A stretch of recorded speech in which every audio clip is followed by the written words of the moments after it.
Imaginez, si le monde faisait face à la fin des temps et que tout ce qui subsistait de l'humanité résidait dans le cinéma, qu'est-ce que les extraterrestres diraient de nous? Dans cette capsule perdue dans l'espace, que constateraient-ils de notre art, de notre société et de notre manière de voir le monde? Bonjour Rita, Bonjour Seb. bonjour à tous. Aujourd'hui, on se retrouve autour d'un épisode un peu particulier parce que nous allons parler de deux films un peu connus qui sont sortis en 2023, Un peu. un peu, juste un petit peu, à savoir Barbie et Oppenheimer. Mmh. Donc, au-delà du parler du clash Barbie-Oppenheimer, nous voulions, échanger, débattre sur ces deux films car il nous a semblé intéressant de les lier à une thématique qui les traverse tous deux, à savoir la perception du personnage sur un monde qui change et son évolution intérieure. Alors certes, cette thématique simple à première vue nous a semblé cependant très pertinente pour évoquer véritablement l'intériorité et la psyché des protagonistes. Pour Barbie, c'est une évolution positive avec un monde qui lui ouvre le champ des possibles. Et pour Oppenheimer, c'est une évolution où il se retrouve au piège d'un monde qu'il a lui-même façonné. On va traiter cette question avec la même formule de débat que nous avions pris pour Inception. Nous qui avions promis de plus parler de Nolan après Inception, après l'épisode maudit. Il semblerait que le talent de Nolan nous a fait... C'est vrai? On a dit ça? Si, c'est l'épisode maudit où on en avait tellement marre qu'on s'est dit plus jamais ça. Ah oui, c'est vrai. Mais en même temps, je pense que c'est la promesse la plus conne qu'on a fait. Tout à fait. Surtout connaissant le génie de Nolan. Donc, cher auditeur, Même si c'était nul, on en aurait parlé. Imagine, il fait un film génial, t'as envie d'en parler. Il fait un film nul, t'as aussi envie d'en parler. ouais, j'avoue. Ne serait-ce que pour analyser l'accident, genre. Ouais, j'avoue. Parenthèse fermée. Ok. Alors, cher auditeur, chère auditrice, accrochez-vous car c'est l'heure de Barbenheimer. Bienvenue dans Cinématrice.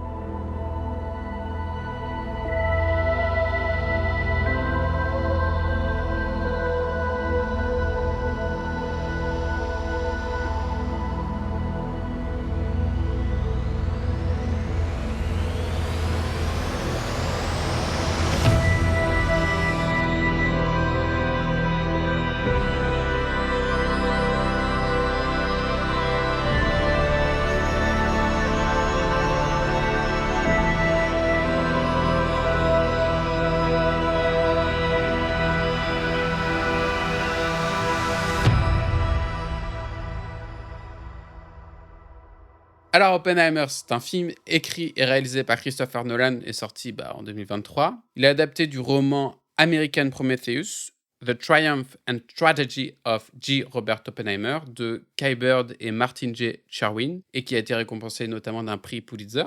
Au niveau de l'interprétation, on a évidemment Cillian Murphy, Emily Blunt, Robert Downey Jr., Matt Damon, Florence Pugh, des noms faciles à dire pour une fois, Gary Oldman, bref, pas mal de monde. La moitié d'Hollywood. Enfin, l'autre moitié qui n'a pas participé à Barbie.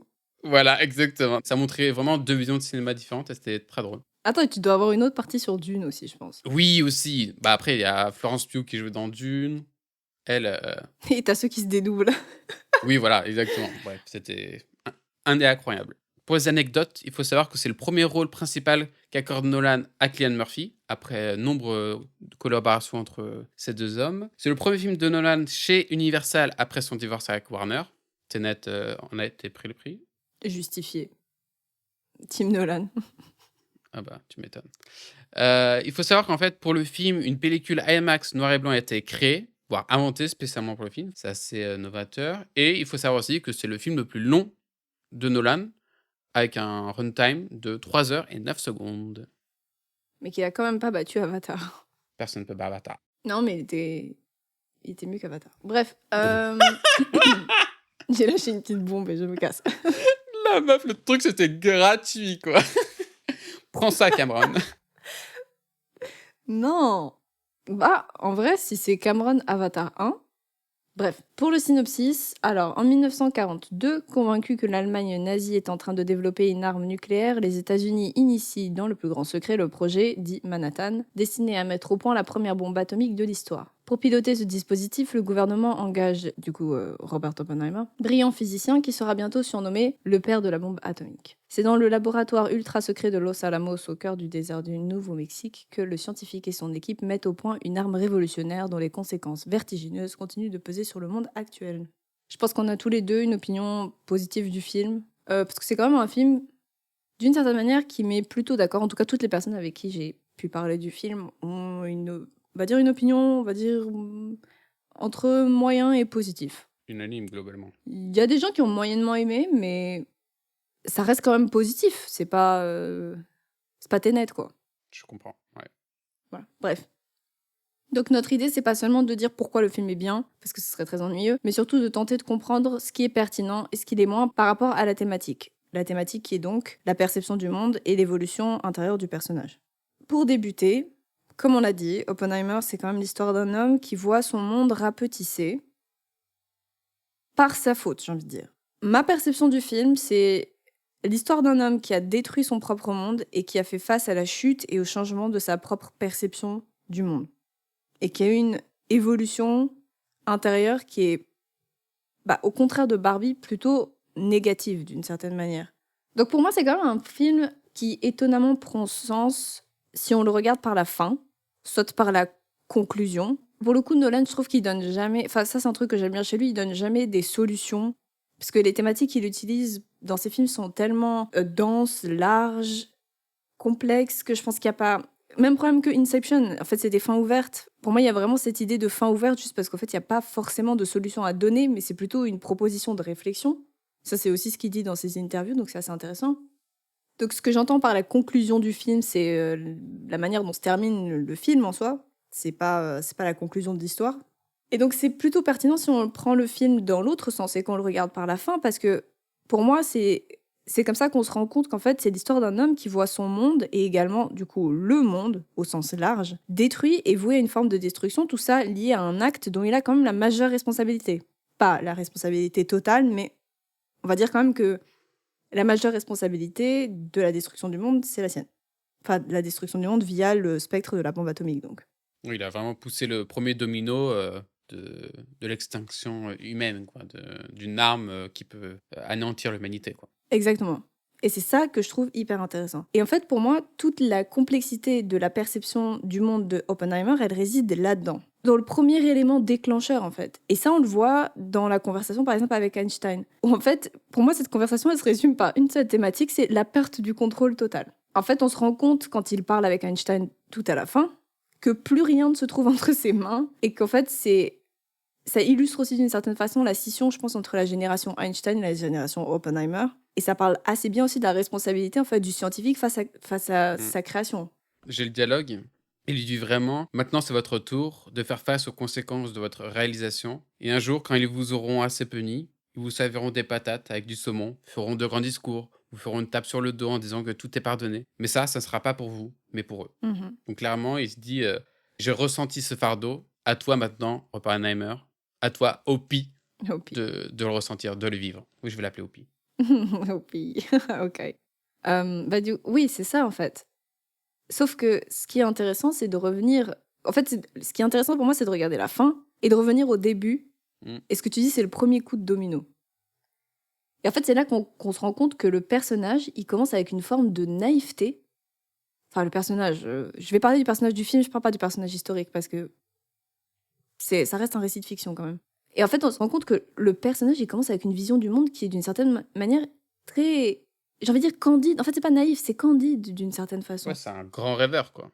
C'est le personnage du rêveur où juste, en fait, il commence avec une vision du monde qui est hyper large. Mm. Déjà, on se rend compte qu'il fait des études de physique. Il a un intérêt pour la physique quantique, alors que quand même, avant, c'était plutôt tout ce qui était physique de la génération d'Einstein, et avant lui, donc physique plutôt mécanique. Là, il a commencé à avoir un intérêt pour la physique quantique, et donc, en fait, c'est un désir d'abstraction, d'une certaine manière. C'est un désir presque mythologique. Il y a un truc qui est lié entre cette idée d'abstraction et cette idée mythologique. On voit qu'il y a une forme d'inconscient chez lui, parce que c'est quand même un personnage qui a des visions depuis jeune, des visions d'ondes, de particules. Donc en fait, c'est un homme qui voit le monde dans sa globalité concrète, d'une certaine manière d'abord, et en fait, au-delà encore de ça, c'est une vision abstraite, c'est une vision des lois de l'univers. Mm. Donc c'est un truc qui est très très très général. Et c'est marrant que tu parles du début et de la fin, c'est que véritablement le premier plan du film, c'est vraiment des gouttes d'eau. Enfin, c'est Robert Oppenheimer qui regarde des gouttes d'eau et leur impact sur le sol et tout. Et le dernier plan, enfin un des derniers plans, c'est vraiment une hallucination, on va dire, de Opie, où il voit vraiment le monde s'embraser. Et du coup, c'est vraiment le premier coup de domino et le dernier coup de domino dévastateur, quoi. intéressant ce que tu dis parce que t'as quand même une opposition eau, t'as un élément aquatique au début et après t'as un élément quand même d'embrasement. Tu vois, t'as ce truc très fertile avec l'idée de l'eau Mmh. Oui. qui vient donner naissance à quelque chose. Tu vois, qui abreuve, qui nourrit. Et à la fin, c'est le feu, terre brûlée, destruction. Au fait, le film commence sur une figure et il se termine avec sa figure d'opposition. Et tu parlais de Oppenheimer au début du film. Et pour moi, c'est vraiment un personnage fasciné par la destruction. Comme tu dis, il a des Mhm. hallucinations. Il a l'impression qu'il voit le monde sous un prisme que personne ne voit, quoi. Et effectivement, c'est lui qui sera précurseur. Comment dire? Oui, et la popularisation de la physique quantique dans les universités. Oui, et genre, au tout début du film, on se rend compte qu'il est vraiment, je trouve, fasciné par la destruction. Mhm. Avec les gouttes, il casse du verre, il se retrouve devant un portrait de Picasso. Il empoisonne une pomme. Exactement, en fait. Il est tellement fasciné, il veut vraiment toucher à la destruction du bout des doigts pour essayer de la comprendre. Je pense que c'est là qu'il faut mettre une nuance, tu vois. C'est qu'en fait, il y a Mm. l'idée de devenir pour comprendre et pas de devenir pour l'idée de juste détruire. Je veux dire, c'est un peu le cliché du scientifique. C'est la personne Oui, qui veut exactement. Ouais. comprendre pour créer un lien avec le monde d'une certaine manière. Enfin, c'est sa manière d'interagir avec le monde, en fait. C'est très intellectuel. Exactement. Et juste par rapport à ce que tu disais sur la destruction, c'est très intéressant parce que je reviens sur ce que je disais avant avec l'aspect mythologique quand même du film. Il y a cette séquence où il est avec Jean et il lit un passage de ce texte. Il me semble que c'est la Bhagavad Gita, avec justement une phrase du dieu Vishnu. Je sais pas comment ils ont traduit ça en français, mais en gros, c'est « Et maintenant, je suis devenu la mort d'une certaine manière ». Oui, le destructeur des mondes, voilà. Parfait, merci. Et donc ça revient en fait à cette idée de destruction, tu vois. Parce qu'il y a une forme de destruction qui va avec la compréhension aussi. Mm. En tout cas, toute la première partie du film, j'ai vraiment l'impression que Oppenheimer, il est vraiment dans une optique où il est à la quête d'un continent inexploré, quoi. Et vraiment, tu as l'impression que c'est vraiment une course pour découvrir un nouveau continent de la physique. Ce continent va être découvert, tu sens que les dangers seront mis au jour et du coup, bah, c'est le point de non-retour, quoi. Oui, mais c'est ça qui est intéressant. En fait, tu sais très bien que tu risques de tomber sur des trucs cool et que tu risques de tomber sur des trucs qui sont vachement moins accueillants, voire carrément hostiles. Et en fait, c'est un personnage qui, pour moi, n'a pas du tout conscience de ce truc-là. En tout cas, dans le film, ce n'est jamais montré. En fait, il se dit juste, mais je vais découvrir des trucs. Mais c'est comme si toute la responsabilité qui venait avec la découverte, ça lui passait au-dessus. Genre, il la voyait pas, tu vois. C'est impalpable pour lui. Bah, après, il y a une phrase qu'il dit dans le trailer et qu'il dit dans le film aussi, c'est en tant que scientifique, nous imaginons un futur et nos prévisions nous terrifient. Et ça donne, je trouve, bien le poids que ont les physiciens sur l'impact de leur découverte. Ok, tu découvres la physique quantique et tout, mais quel résultat cela va-t-il aboutir? Je pense que c'est à ce moment-là où, quand ils sont à Los Alamos, où les scientifiques ils se mettent à penser, bon, on fait le test Trinity et basta, parce que bon, c'est une bombe atomique quand même, les gars. C'est vraiment là où ils se posent la question de notre responsabilité en tant que scientifique, ok, on découvre quelque chose, mais après, qu'est-ce qui se passe? Oh, mais c'est ça que je dis. Ils sont quand même très naïfs d'une certaine manière parce qu'en fait, tu te rends compte que ils vont là où ils veulent aller pour le plaisir d'une certaine manière de la découverte, tu vois. C'est pas tellement un plaisir, c'est plus une nécessité, quoi. Mais après, ça. Oui, c'est une nécessité, mais c'est aussi, tu vois que c'est un truc qui le drive lui depuis qu'il est très jeune, avant même que cette idée de bombe atomique elle vienne. Oui, oui, tout à fait. Mais après, ça pose aussi la question de la responsabilité des scientifiques. Est-ce qu'un scientifique est responsable de l'utilisation de sa découverte, quoi? Parce que ça, c'est ce que lui dit Einstein au final. Oui, c'est les conséquences du scientifique, en fait, de vivre avec ce fardeau t'as fait une découverte majeure pour l'humanité, mais c'est à double tranchant. Mais quand même, avant ça, tu vois, je trouve qu'on a un homme qui aussi, je pense, agit de cette façon parce qu'il est très en contrôle. En fait, il est en parfait contrôle de son monde. Enfin, je sais pas trop comment expliquer ça. Bah, au début, milieu du film, oui, je trouve. Vers la fin, Oui, au début du film, jusqu'au test. oui, oui, oui, on en reparlera, mais oui, effectivement, jusqu'au test. C'est un personnage qui a 100% de contrôle de son monde. Il a plein de qualités, hein, dans le sens où il travaille dur, il est persistant, il est intelligent, mais en fait, il a un monde qui s'ouvre à lui. Parce qu'il a aussi les bons réflexes, je pense, tu vois, dans le sens où Mm, il attend pas juste des choses. C'est un personnage qui est acteur. C'est un personnage qui est très dynamique, très en tout mouvement. à fait. Hein. On le voit rarement assis. Il est Mm. toujours en train de bouger, même dans sa gestuelle. Il est souple, tu vois. Parce que déjà, Cillian Mm. Murphy, je trouve qu'il a une. Tu vois, il a une. C'est pas un personnage très massif et tout en soi. Même pour le rôle, il a l'air d'avoir quand même pas mal maigri. Oui, il disait que c'était limite affamé pour le rôle et tout. Tu vois, donc il y a un truc quand même où c'est un personnage avec une petite carrure, etc. Mais du coup, il est très souple. Mm. Moi, il me fait penser un peu aux ondes qu'il voit, tu vois. C'est ce truc qui est en mouvement, c'est tout fin, c'est tout. Je sais pas. Mais il y a cette dynamique Mm. de la particule qui est constamment en train de vibrer, qui est constamment en train de bouger. Il est comme ce qu'il étudie, en fait. Ouais. Ou il devient comme ce qu'il étudie, je sais pas. Mm. Mais du coup, c'est aussi un personnage qui, pour moi, est 100% en contrôle. Tu vois, même dans ses études, les gens qu'il rencontre, ses mariages, ses maîtresses, il fait tout pour, tu vois. Genre, par exemple, il va faire une conférence en néerlandais. Oui, j'avoue. Et il fait de la physique dans une langue qu'il vient d'apprendre. Ouais. En fait, il assied sa présence au monde d'une façon qui est parfaite, quoi. Il s'impose. Et je trouve qu'il n'est pas arrogant ou, comme on disait, tu vois, il y a ce projet Manhattan où il est chef, où tout le monde lui obéit, où même les militaires, d'une certaine manière, je dirais pas qu'ils s'affaissent un peu, mais tu Mm. vois, ils sont un peu... Non, bah oui, de toute façon, il a un rôle militaire au point où, dans le film, il porte un costume militaire parce qu'il a vraiment le rôle hiérarchique, limite. Et son pote lui dit non, porte pas ça, t'es ridicule, tu restes un scientifique, merde.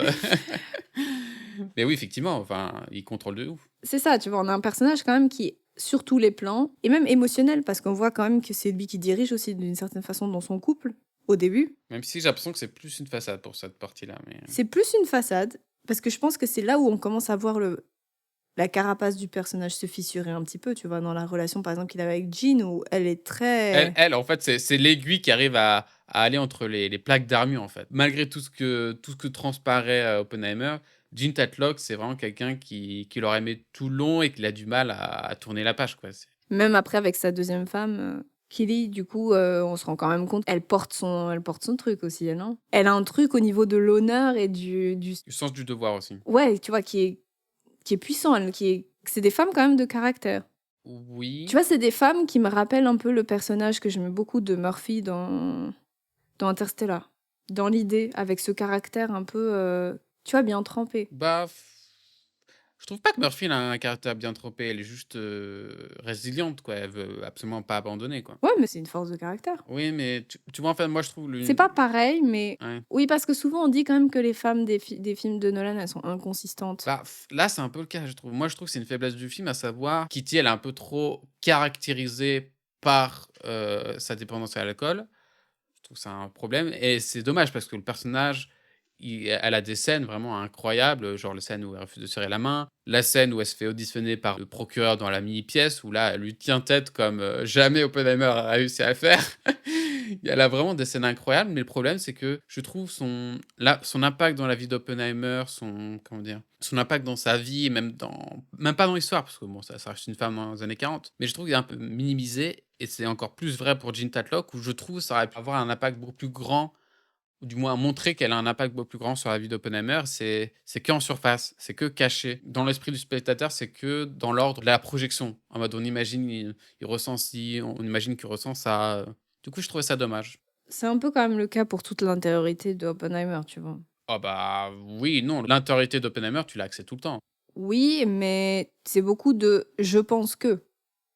Dans le sens où c'est un personnage qui est très dans l'action, etc. Après, la manière dont il se sent profondément, à part à la fin, où tu vois qu'il est vraiment traumatisé et qu'il y a vraiment une forme de culpabilité lourde par rapport à son acte, je trouve qu'il y a eu des films où on avait plus accès à l'intériorité des personnages que pour Oppenheimer. Mais parce que si c'était un personnage tellement complexe que je pense que Bah. c'est pas le but, tu vois, d'arriver et de plaquer des trucs sur lui. Bah, c'est bâtard de dire ça, mais j'ai envie de te dire chiche, je trouve moi meilleur, sachant que le film n'a aucun moment une voix off. Ben, Genre, excuse-moi, mais Interstellar, hein. Le personnage de Cooper, pour moi, il c'est est... exactement pareil. Non, moi je trouve pas. Bah, après, c'est peut-être parce que j'ai vu le film 3 fois, mais je lis dans Opie comme dans un livre ouvert. Peut-être alors. Le personnage garde quand même une forme d'opacité au niveau émotionnel. Moi, je lis pas en lui en tout cas. Bah, si tu veux, je vais t'expliquer comment et pourquoi je vois en lui. Vas-y. Pour moi, en fait, le film, il peut se résumer à une seule phrase, à savoir Theory will take you only so far, à savoir la théorie a ses limites. Pour moi, je trouve que c'est ce qui résume parfaitement l'état émotionnel d'Oppenheimer durant tout le film et tout peut se résumer à ça. Oppenheimer, durant la première partie du film, où c'est l'origine story globalement de du jeune Oppenheimer avant qu'il soit sur les rênes de Projet Manhattan.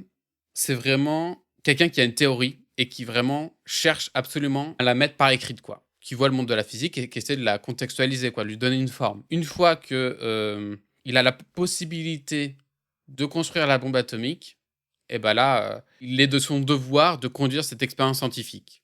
Mais en fait, c'est là où on se réfère à la phrase, c'est qu'il dit la théorie a ses limites. C'est qu'en fait, là où Oppenheimer pensait que une arme auquel personne penserait utiliser, comme si c'était le grand Manitou qui allait anéantir toutes les guerres et des millénaires de paix et tout, parce que personne ne penserait pouvoir l'utiliser. Et ben en fait, on se rend compte que de par cette théorie-là, quand elle est mise en application, et ben le résultat est différent que ce qu'il avait présagé. Et c'est exactement ce qui se passe. Je suis d'accord avec toi, mais du coup, pour moi, c'est ça que j'appelle la candeur du personnage. C'est qu'à un moment donné, il pense que des gens le payent pour faire un truc pour qu'ensuite ce soit simplement théorisé et que ça arrête tout, tu vois. Et pour moi, la candeur du personnage, elle est là. Parce qu'en fait, on se rend bien compte que son monde s'effondre à ce moment-là où en fait il réalise que toute la grandeur du monde qu'il voyait, donc ça veut dire tous ces plans d'abstraction incroyables, toutes ces notions de physique quantique, toute cette notion d'inconscient, de mythologie, tout ça, Oui. d'un coup, ça s'effondre. Mm. Parce que le personnage, en fait, n'avait pas idée que les hommes pouvaient être juste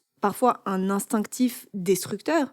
C'est ce qu'est l'État américain quand en fait il lui prend son invention, qui le vire du projet en fait. Il n'a plus accès ni aux militaires, ni à la politique, ni quoi que ce soit. En fait, là, il redevient juste un scientifique. Et parce qu'il redevient juste un scientifique, il redevient plus rien aux yeux du monde d'une certaine manière aussi.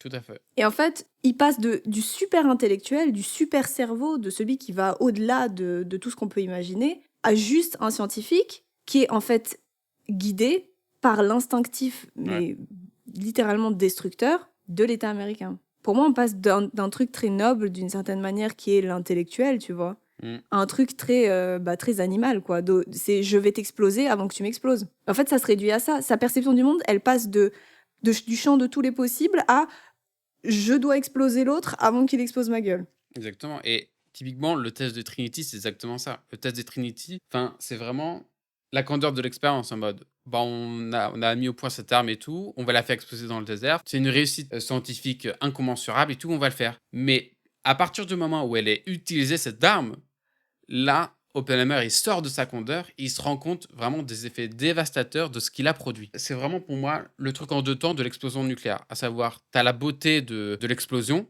et après, en deuxième temps, Oui. tu as le souffle destructeur de l'explosion. Et pour moi, ça avance exactement comme ça. Et typiquement, il y a une scène qui montre bien, c'est que après le test de Trinity, tout le monde est content en mode « Ouh, on a réussi ce pourquoi on a travaillé pendant 3 ans, tout le monde est en train de fêter et tout. » Juste comme tu sens quand même un changement d'atmosphère très léger qui est en train de s'instiller. Pas encore, mais attends, ils font le test de Trinity avec l'explosion, tout le monde est content et tout. Oppenheimer, il dit ouais, tu peux rentrer les draps à la maison, ouais, ça veut dire qu'ils ont réussi et tout. Et par contre, quand la bombe elle est utilisée, là, Oppenheimer, il fait moins le malin parce que du coup, on a une scène. C'est vraiment une perte de contrôle totale où il est accroché à son téléphone pour savoir si la bombe a été utilisée. Finalement, il apprend à la radio comme tout le monde. Et quand tout le camp de Los Alamos vient pour fêter la victoire des États-Unis sur le Japon, ils vont dans un amphithéâtre et tout, et Oppenheimer doit faire un discours. Et là, pour moi, c'est véritablement le moment où Oppenheimer se rend compte des effets destructeurs de ce qu'il a créé. C'est vraiment le souffle destructeur de la bombe atomique. Ne serait-ce qu'en termes de mise en scène, parce que déjà, il y a le bruit des coups de pied sur l'estrade, qu'on entendait pas mal tout au long du film, au cours de certaines scènes et tout, et qui pour moi était vraiment une peur inhérente qu'il avait tout au long du film, mais qu'il voulait pas trop regarder. Et le fait que ce son-là, il revienne quand ça se passe sous ses yeux, il réalise qu'est-ce que ça veut dire en gros, tout le danger que cela représente. Donc, du coup, durant cette scène, on a effectivement le bruit des pieds sur l'estrade qui fait du bruit. On a aussi une abstraction du décor. Il y a certains moments dans le film où le décor, l'arrière-plan d'Oppenheimer, il se met à trembler, comme si c'était le mobilier qui tremblait juste avant le souffle d'une explosion. Là, on a exactement la même chose. Ensuite, il y a quoi? Il y a Oppenheimer, quand il sort de son pupitre, il marche sur ce qui semble être un cadavre calciné. C'est une cage thoracique. Oui, voilà, une cage thoracique. Le film, en fait, a été critiqué sur le manque de point de vue du Japon. Et je pense que. Comment dire? C'est pas le but, c'est surtout vraiment.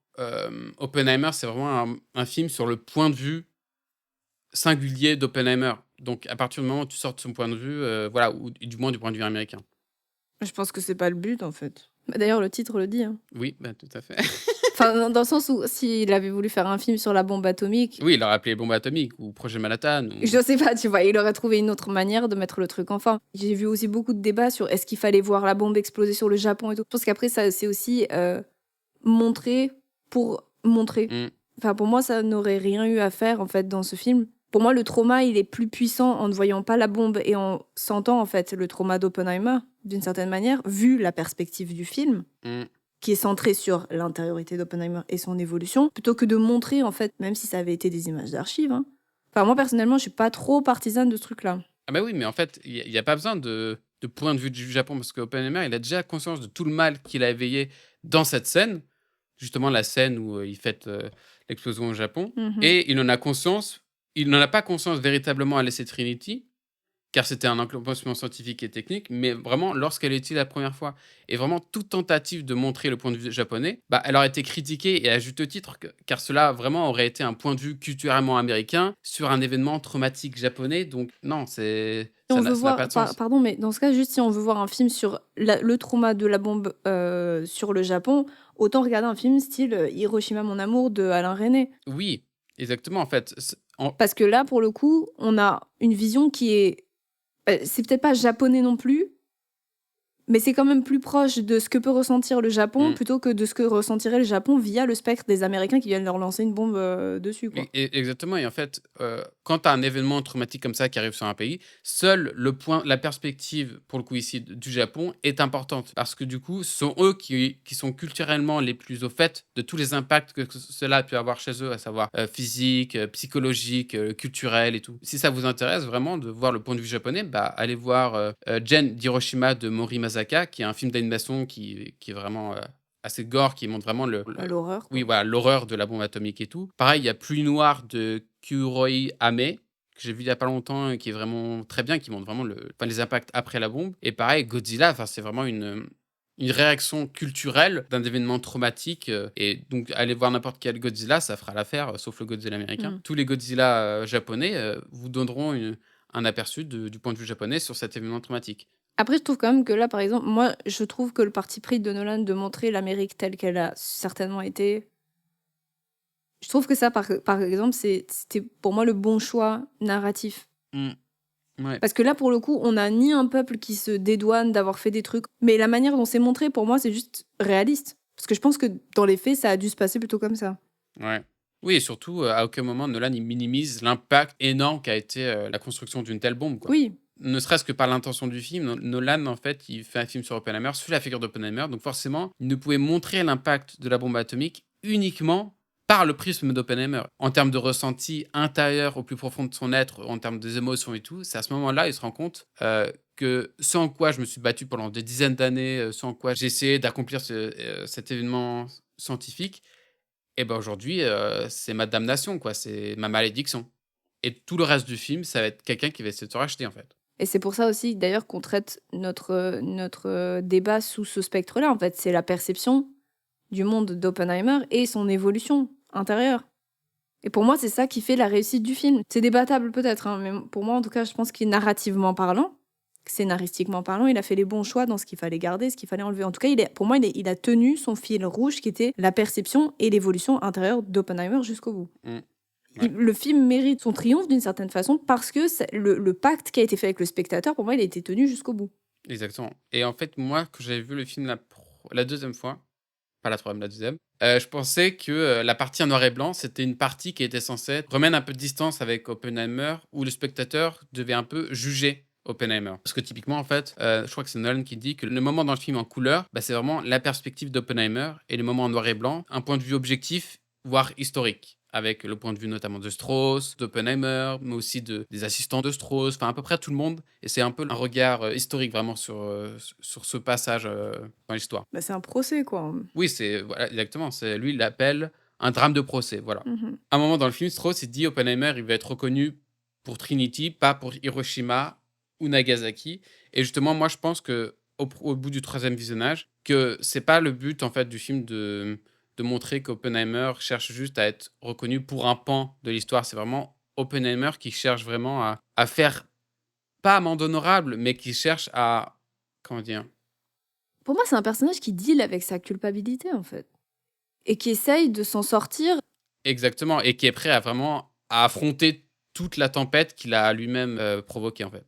Oui, et surtout qui essaye de s'en sortir émotionnellement, dans le sens où il doit vivre avec cette culpabilité-là, et c'est un personnage qui même pas essaye de faire rédemption, j'ai même pas l'impression qu'il essaie de se faire pardonner ou de se justifier. Mmh. Bah, i C'est comment tu fais quand tu vis avec cette culpabilité-là et que tu dois rester en vie, quoi, d'une certaine façon. Et moi, j'ai l'impression que c'est ça qu'il fait, donc c'est qu'il agit comme, on lui demande, donc il va au procès, il dit ce qu'il a à dire, il change pas forcément de version. Il se défend quand c'est injustifié, bah mais en fait, j'ai l'impression qu'il est prêt à affronter tout le torrent de boue, même, illégitime, même, des coups bas vraiment, horribles et tout, parce que il sent que c'est sa sentence. Genre, il y a vraiment un bah, c'est dialogue. l'acte du serrage de main. Non, mais même toute la mascarade, le comité qui l'accrédite ou pas, son badge de sécurité et tout. Même tout ça, en fait, il est prêt à passer par ça, à se plier à n'importe quel règlement et tout. C'est un maigre châtiment pour ce qu'il a provoqué. Mais c'est surtout son châtiment de lui-même face à lui-même, hein. Exactement, exactement, et il y a un dialogue de Kitty qui dit, «Tu crois parce que tu les laisses, en gros te déplumer, te traîner dans la boue et tout, que le monde va te pardonner?» Mmh. Et elle continue en disant: «Non, ils vont pas te pardonner», et lui il dit: «Je peux au moins essayer, je crois». Enfin, dans le sens où lui, c'est vraiment une quête du pardon. C'est comme si en fait il était prêt à à marcher dans Game of Thrones et à se prendre des tomates avec le shame, shame. Bah, pour le coup, je trouve que par rapport à tout ce que tu dis, pour moi, c'est là que la deuxième temporalité, et je suis d'accord avec toi, elle est intéressante parce qu'en fait, on passe déjà d'une multiplicité de couleurs. Donc c'est ce que je disais avant, c'est vraiment la grandeur, tu vois? On passe d'une perception qui est en couleurs, donc génial, plein de variations, plein de nuances, et cetera, à quelque chose qui est quand même très basique, donc noir et blanc, quoi. Dans le sens où on passe à quelque chose qui est plutôt bicolore, avec une salle de Mmh, procès ou des salles de procès qui sont quand même des petites salles, comparées aux espaces énormes qu'on avait avant, avec, ouais, les plans d'abstraction, les plans du Nouveau-Mexique avec ces déserts qui sont énormes. mmh, Souvent, Oppenheimer, c'est quand même un personnage qu'on voit dans des plans très vastes, des plans de paysage, ou alors quand on le voit dans des salles, on le voit rarement en plan portrait. C'est quand même assez souvent des plans américains, plan pied, plan taille, par exemple. Après, on a une forme qui est adaptative par rapport à l'intériorité du personnage. On voit d'ailleurs, par exemple, les scènes quand il est dans cette mini-salle de procès avec tous ces hommes. Donc, on passe quand même du clan des scientifiques avec beaucoup de personnes à là, on a plusieurs hommes, mais quand même moins qu'avant. Et là, on voit que, par exemple, il est très souvent filmé en focale longue. mmh, En fait, l'effet que fait la focale longue, c'est qu'on a le personnage, donc le visage du personnage, donc de Cillian Murphy, qui est très net. Et en fait, l'arrière-plan est très très vite flou. Et donc, en fait, on a souvent lui qui ressort face à un arrière-plan, un mur par exemple, ou quoi, mais qui est flou, d'une seule couleur par exemple. Donc, on a vraiment un personnage qui s'isole. Et pour moi, c'est en fait, on a un personnage qui, au début, sort de sa tête parce qu'il est dans l'intellectuel, mais il est dans le vaste, l'intellectuel vaste. Et en fait, petit à petit, on a un personnage qui s'enferme dans sa mmh, propre tête. tout à fait. On voit son trouble, on voit son regard qui est vide. C'est vraiment un personnage qui rentre à l'intérieur de lui-même à la fin du film. Tout le contraire de Barbie. Mmh, En fait, on passe de l'histoire qui s'écrit à l'histoire qui se ressasse dans sa mmh. tête. Et ça, c'est tout le tragique du film. Pour moi, il est là, Ah oui, exactement, pour hein. le personnage. Il y a une scène vraiment horrible. Je trouve que c'est vraiment une scène d'horreur où quand il est en train de se faire auditionner dans la petite salle et tout, et les interlocuteurs se mettent à le questionner, à le confronter sur sa relation avec Jean Tatlock. Et sachant que sa femme est derrière, tu te rends compte que il y a un sentiment de honte ou de culpabilité tellement ultime, tellement grand que tu as ce plan vraiment où Oppenheimer est nu comme un verre sur sa chaise devant plein de monde et tout. Et après, tu as le plan d'après où tu as Jean Tatlock qui est en train de le monter, on va dire. Et sous le regard sous le regard de sa femme Kitty. Et c'est intéressant parce que du coup, c'est jamais un point de vue que Kitty a et tout. Peut-être que si, mais c'est surtout un point de vue qu'Oppenheimer a sur lui-même. Bah, en fait, on passe d'un personnage qui est dans le désir et dans l'action, donc désir de créer des choses, de découvrir de trucs, machin, et qui est dans l'action de accomplir ce qu'il veut, enfin les désirs qu'il a, à un personnage en fait qui du coup n'est plus dans le futur, mais se retrouve coincé dans le passé à ressasser des événements qui ont déjà eu lieu, sur lesquels il a plus d'emprise, donc perte de contrôle total parce que là il peut plus rien faire, en fait il est complètement impuissant, et c'est un personnage qui regrette. Donc en Ouais. fait on passe du personnage qui désire au personnage qui regrette. Ouais. Oui, franchement, c'est un personnage vraiment tourmenté par tout, en fait. Et aussi, on passe, et ça, je trouve ça assez intéressant par rapport à ce que tu disais avant, tu vois, dans le sens où, en fait, on a un passage. Au début, on a un passage du film où on le voit quand il est jeune et qu'il a ces espèces de visions, tu vois. En fait, on passe d'un personnage qui est prophète, Mmh. entre guillemets, qui est Ouais. élu à faire de grandes choses, parce qu'on le voit, et depuis jeune, il a des visions, quoi. Et on sait pas d'où elles viennent, ces visions-là, pas très important, mais c'est quand même quelque chose qui l'aide à arriver à son but final, soit de construire la bombe. Et en Ouais. fait, on passe de ces visions prophétiques qui sont belles d'une certaine manière, hein. Les Mm. plans d'abstraction, ils sont absolument incroyables sur ces particules, Oh oui, c'est beau. Et magnifique. même juste l'idée qu'il puisse avoir en fait accès à tout ça, c'est beau. Et en fait, on passe de ces visions-là à une vision en fait qui est réaliste et qui est laide d'une certaine manière. Quand tu décrivais la scène, tu vois, où il se rend compte des effets de la bombe, Mm. c'est plus des visions prophétiques, c'est des visions réalistes. Et c'est des visions qui sont horrifiques. Ah bah oui. C'est la destruction à l'état même, quoi. Il y a plus de... Ouais, c'est exactement ça. C'est comme s'il prophétisait un monde quantique qui était magnifique. Et effectivement, comme tu le dis, à chaque fois qu'il y a ces moments d'abstraction quantique, bah, c'est magnifique. Mais en fait, c'est que à la fin, il se rend compte que il prophétisait la destruction, la mort. C'est comme Mhm. si, en gros, le monde quantique, vu de très près, c'était magnifique. Mais quand tu prends beaucoup plus de recul, quand tu t'éloignes beaucoup plus, tu te rends compte du pouvoir destructeur. C'est beau à l'intérieur, mais à l'extérieur, c'est immonde, quoi. En fait, moi, la manière dont je pourrais conclure pour mon avis sur Oppenheimer, c'est ça. C'est qu'au fond, le monde est magnifique. Ce qui vient gâcher, en fait, la découverte du monde, la découverte du champ des possibles, c'est, d'une certaine manière, c'est les intentions des hommes. Parce qu'en fait, on se rend compte que, comme tu disais, sa vision à lui, c'était une vision idéaliste. Je pense que c'était carrément une vision utopique, parce qu'en fait, il pensait que la simple idée qu'on puisse faire un truc horrible allait éviter de faire des trucs horribles. Alors qu'en fait, ce qui Mhm. rend l'horreur de la découverte, c'est juste l'intention, comme je disais avant, bestiale de l'homme, d'écraser l'autre avant de se faire écraser lui-même. Et Ouais. c'est pour ça que pour moi, la phrase qu'ils ont choisie de ce texte indien, elle est absolument... D'ailleurs, vraie phrase qui cite que Oppenheimer, donc vrai monsieur, cite en interview, Oui, plus tard, ouais. plus tard, ouais, et quand il dit Je suis devenu le destructeur des mondes », pour moi, tout est là, quoi. Ouais. Maintenant, je suis devenu la mort, le destructeur des mondes. Ouais. Mais c'est qu'en fait, l'homme est destructeur des mondes. C'est même pas juste Oppenheimer, c'est pour ça que je dis, pour moi, il est responsable, mais il est pas totalement responsable non plus, tu vois, c'est... Bah, on le voit, la scène avec le président. Oui, voilà. C'est qu'il dit au président, je me sens mal, j'ai du sang sur les mains. Et lui il dit, écoute mon coco, c'est moi qui ai appuyé sur le bouton, c'est pas toi, donc tu te calmes un peu et tu dégages, pornicheur de merde. De ouf. Oh la vache. Cette scène est tellement violente. Ah oui, de ouf. Mais c'est ça, tu vois, il a la paternité de la responsabilité, tu vois. Et après, les autres ont fait des trucs horribles par-dessus. Mais Mm. je pense qu'en fait, ce que ça dit et ce que Nolan veut dire, c'est qu'en fait, la responsabilité des hommes, elle est horrifique, d'une certaine manière. Mais le monde, les possibilités et ce qui se déroule Mm. dans l'essence de la découverte, c'est ça qui est beau, tu vois, c'est ça qui est prophétique, c'est ça qui est incroyable. Mais, mais c'est incroyable quand même, c'est que vraiment tu te rends compte, avec du recul, que limite il avait un raisonnement d'enfant, quoi. Mais oui, c'est une candeur. Enfin, à aucun moment il s'est dit, je vais construire une bombe, elle va pas être utilisée parce qu'elle fait trop peur. Enfin, c'est ouf. Et à chaque fois, à chaque étape du film, t'as l'impression qu'il n'apprend rien, en fait. Tu te dis, ok, bah, enfin, les débuts de découverte sur la bombe atomique, c'est incroyable et tout, faut aller dedans et tout. Après, il se dit, bon, ok, faut construire une bombe, mais bon, c'est une bombe pour défaire les nazis. Et c'est normal, après, il est juif et tout, comme il le dit à Josh Hartnett, qui incarne Ernest Lawrence, il dit, c'est pas ton peuple qu'on est en Oui. train de tuer à l'autre bout du monde, quoi. Et pour lui, c'est important de construire la bombe parce que pour défaire les Allemands, parce que son peuple se fait massacrer et tout. Après, il se dit, ok, maintenant c'est pour les Japonais. Donc là, il se dit, ok, bon, ok, on va utiliser la bombe. Parce qu'il n'y a pas d'autre manière de venir à bout des Japonais. Et après, il se dit, et après, quand c'est fini, il se dit, bon, là, normalement, ça censé s'arrêter. Mais Mais en fait, c'est là que tu te rends compte qu'il est tellement candide qu'il pensait que tout allait s'accorder en fonction de son plan. Mais en fait, non, en fait, il était juste un pion parmi l'échiquier de la politique américaine ou de la politique des hommes, on va dire. c'est vrai que nous, on regarde le truc avec beaucoup de recul, mais je pense qu'à l'époque aussi, t'es juste dans l'impulsion, tu vois, Mm. voilà, Oui. tu vois, il y a une dynamique qui est tellement violente, qui est tellement urgente, tu vois. Ils sont constamment dans l'impulsion, et je pense que c'est aussi pour ça que c'est peut-être un personnage qui est très, très dynamique, parce qu'ils sont tous un peu comme ça, tu les vois, ils sont tous un peu constamment en train de... En fait, t'as l'impression qu'ils vont exploser, quoi. Je sais pas comment terminer ça, hein, je te le dis. Moi non plus, je sais pas, en fait. Je pourrais tellement parler de choses et tout. Genre, il y a 4000 choses à dire sur ce film. Franchement, Il y a trop de choses, en fait. il y a trop de choses. Donc, au pire, venez nous voir. Heureusement qu'on a choisi une thématique.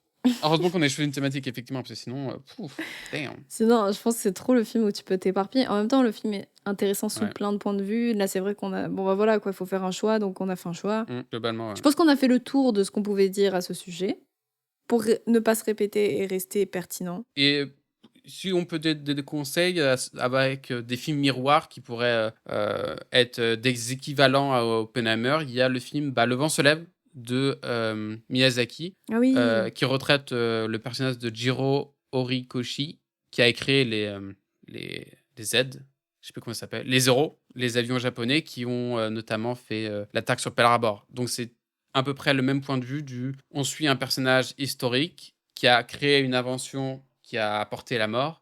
Et là, pour le coup, vous avez le point de vue japonais. Donc, si vous voulez un film miroir Oppenheimer, Le vent se lève de Miyazaki, des studios Ghibli, est un bon choix. parfait. J'espère que ça a été intéressant. Parce que pour nous, ça l'a été. Parce que pour moi, ça l'a été, Franchement, ouais. Enfin, moi, j'aime beaucoup le format débat. Bah, dites-nous si vous aimez aussi, hein, le format débat. Écrivez-nous dans les commentaires, pas dans les commentaires, par mail, sur les réseaux sociaux, peu importe, pour nous exprimer vos avis. Si vous avez des avis sur Oppenheimer, sur Barbie, sur La vie, sur le podcast. sur ma vie, sur peu importe, sur des suggestions, enfin peu importe. Oui, sur les films dont vous voudriez qu'on parle, etc. Voilà. Et merci de nous avoir écoutés. Ouais, merci à tous. Et Gros bisous. ciao, ciao.